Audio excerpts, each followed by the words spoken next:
దేవుని నామానికి మహిమ కలుగును గాక. మన ప్రభువును రక్షకుడైన యేసుక్రీస్తు నామములో శుభములు తెలియజేస్తున్నాను. అందరూ బాగున్నారు కదా దేవుని బిడ్డలారా? మరొకసారి పరిశుద్ధాత్మ దేవుడు ఈ ఉదయకాల సమయంలో ఆదరణ గడియ అనేటువంటి దైవిక కార్యక్రమం ద్వారా మిమ్మల్ని మీ కుటుంబాన్ని దర్శించి ఈ విధంగా దేవుని మాటలు మీతో పంచుకొని మిమ్మల్ని అందరినీ బలపరిచి ధైర్యపరచటానికి పరిశుద్ధాత్మ దేవుడు నాకు ఇచ్చిన కృపను బట్టి దేవుడికి వందనాలు చెల్లిస్తున్నాను. దేవుడు మిమ్మల్ని దీవించునుగాక. ఆమేన్. రండి దేవుని యొక్క వాక్యం విందాం. ఈరోజు పరిశుద్ధాత్మ దేవుడు మనతో మాట్లాడాలనుకున్న అంశం ఏంటంటే, పరిశుద్ధాత్మ దేవుడు నన్ను ప్రేరేపించిన మాట ఏంటంటే, నేను నీతో మాట్లాడేదను. ఈరోజు దేవుడు మనతో మాట్లాడాలనుకున్న అంశం ఏంటంటే, మీతో చెప్పమన్న మాట ఏంటంటే, నేను నీతో మాట్లాడేదను. యెహెజ్కేలు గ్రంథం 2వ అధ్యాయం మొదటి వచ్చిన మాట చూడండి. నరపుత్రుడా, నువ్వు చక్కగా నిలబడము, నేను నీతో మాట్లాడవలెను. దేవుడికి మహిమ కలుగును గాక. ఈరోజు నా దేవుని యొక్క వాక్యం ఉంటుంది. దేవుని బిడ్డలారా, పరిశుద్ధాత్మ దేవుడు చెప్తున్న మాట ఏంటి తెలుసా? నేను మీతో మాట్లాడతాను. ఈ రోజున చాలామంది రోజు లేచిన కాంచి ఉదయం నుంచి సాయంత్రం వరకు మనతో చాలామంది మాట్లాడతారు. కానీ వాళ్ళు మాట్లాడటం వల్ల మనకి ఎలాంటి ఉపయోగం లేదు. చాలామంది మనకి పరామర్శిస్తూ ఉంటారు, దానివల్ల మనకి ఎలాంటి మేలు లేదు. కానీ పరిశుద్ధాత్మ దేవుడు చెప్తున్నాడు, నేను మీతో మాట్లాడాలనుకుంటున్నాను.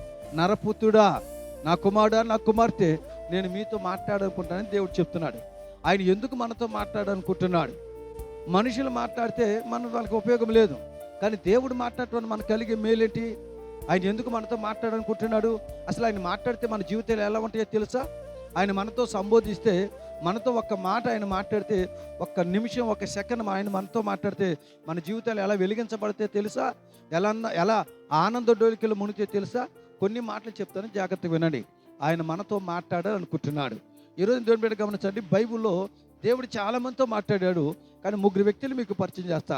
వారితో దేవుడు మాట్లాడటం వలన వారి జీవితాలు ఎలా రూపుదిద్దబడినో మీకు చెప్తాను. ఒకటి, దేవుడు ఎవరితో మాట్లాడి? గిద్యోనుతో దేవుడు మాట్లాడాడు. పరిశుద్ధ గ్రంథం నుంచి న్యాయాధిపతుల గ్రంథం 6వ అధ్యాయం 11వ వచనం నుంచి 14వ వచనం మీరు చదువుకోండి. దేవుడు గిద్యోనుతో మాట్లాడాను. గిద్యోను అంట దాక్కున్నాడు.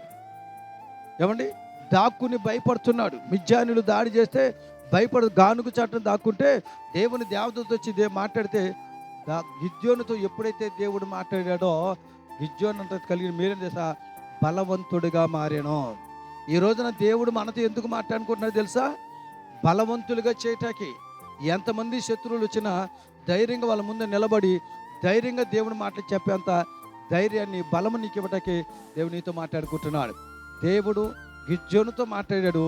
గిద్యోను పిరికివాడుగా ఉన్న గిద్యోను బలవంతుడిగా, ధైర్యవంతుడిగా దేవుడు తీర్చిదిద్దాను.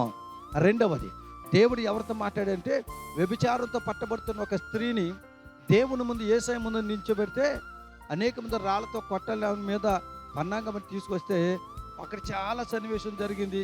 ఇది కొన్ని సంవత్సరం మాట వింటున్న చరిత్రే. ఆ రోజు అందరూ యేసుప్రభు వంగాడు, రాయితో ఏదైనా కింద భూమి మీద ఆయన ఏదో రాస్తున్నాడు, చూసి వెళ్ళిపోయారు. ఆఖరిలో దేవుడు ఆమెతో మాట, అమ్మ నిన్ను ఎవరూ శిక్షించలేదంటే, అయ్యా నన్ను ఎవరూ శిక్షించలేదంటే దేవుడు అంటున్నాడు, నేను నిన్ను శిక్షించను. ఆ ఒక్క మాట ఆమె జీవితాన్ని మార్చేసింది. దేవుని ఉగ్రత నుంచి, శిక్ష నుంచి తప్పించబడింది. దేవుడికి మహిమ కలుగును గాక. ఈ రోజున దేవుడు ఎందుకు నీతో మాట్లాడుకుంటున్నా తెలుసా?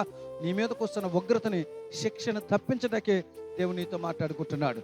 ఇదిగో పాపం చేస్తున్న స్త్రీని, వ్యభిచారం చేస్తున్న స్త్రీని దేవుడు మాట్లాడితే ఆమె శిక్ష తగ్గించబడింది. గిద్యోనుతో దేవుడు మాట్లాడాడు, బలవంతుడిగా మార్చబడ్డాడు. ఆఖరి ఒక మాట చెప్పనండి. ఇంకో వ్యక్తితో దేవుడు మాట్లాడాడు. పుట్టిక గుడ్డివాడైనటువంటి బర్తిలోమెతో దేవుడు మాట్లాడాడు. నేను నీకేమి చేయాలి అని గుడ్డివాడిని అడిగినప్పుడు అండి, ఒకే ఒక మాట, నేను నీకేమి చేయాలని మాట్లాడాడు. వాడు నాకు చూపును తెచ్చమన్నాడు. వెంటనే బర్తిలోమెతో దేవుడు మాట్లాడడం జరిగిన కార్యం ఏంటి తెలుసా? అతనికి స్వస్థత కలిగింది, కనుదృష్టి కలిగాను. ఈరోజు నేను చెప్తున్నా, గుర్తుంచుకోండి. దేవుడు ఎందుకు మనతో మాట్లాడడం తెలుసా? ఒకటి, నిన్ను బలవంతుడిగా చేయటానికి. 2, నిన్ను శిక్ష నుంచి తప్పించటానికి. 3, నిన్ను స్వస్థపరచటానికి ఆయన మాట్లాడుకుంటున్నాడు. ఈ వాక్యం ఉన్న దేవుని బిడ్డ, ఒక చిన్న ప్రార్థన చేసుకో. ఈరోజు నాతో మాట్లాడు ప్రభు అని చెప్పు. దేవుడు నీతో మాట్లాడి నిన్ను దీవించునుగాక. దేవుడి మాట దీవించునుగాక. తల వంచండి, ప్రార్థన చేసుకుందాం. ప్రేమగల మా తండ్రి, నీ వందనాలు. ఎత్తబడిన వాక్యాన్ని బట్టి నీ స్తోత్రం. ఈరోజు వాక్యం ద్వారా మాట్లాడావు, నేను నీతో మాట్లాడేదని అన్నావు ప్రభా. ఈరోజు వాక్యం విని ప్రార్థన ఏకమై ప్రతి బిడ్డతో మాట్లాడునుగాక. ఈరోజే బిడ్డలతో మాట్లాడి బలపరచమని యేసు నామములో అడిగి పొంది ఉన్నాము తండ్రి. ఆమెన్. దేవుడు మిమ్మల్ని దీవించునుగాక. ఆమెన్.